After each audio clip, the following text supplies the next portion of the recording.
So here's our pop-up coil, and I've got it wired with the power running from the wall through this switch. And so when I depress this switch, you might hear a slight buzz of the AC from the wall running through, but the power comes in, runs, wraps many times around this coil, and so it makes a really strong alternating magnetic field through the middle of this coil.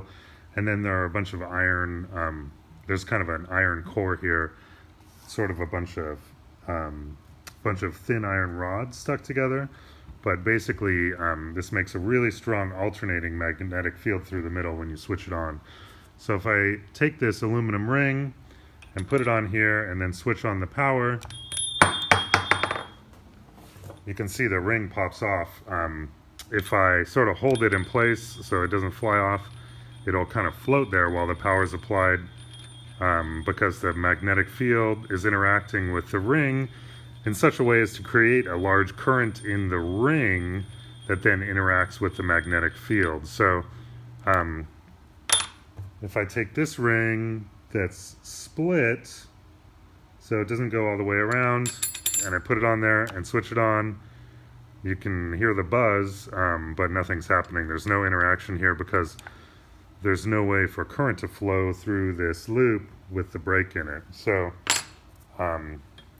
taking the ring, if I hold it on here and sort of hold it down, keep it from flying up, it actually gets really hot right away. Like right now, I can sort of lightly hold it, but if I squeezed it, it would burn my fingers. And that only took a few seconds. So holding it heats up right away, which means that the current is very, very large. Aluminum is a pretty good conductor.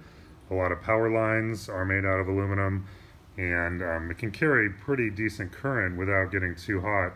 So for this thing to heat up as much as it does in that short of a time, the current in here must be probably in the hundreds of amps.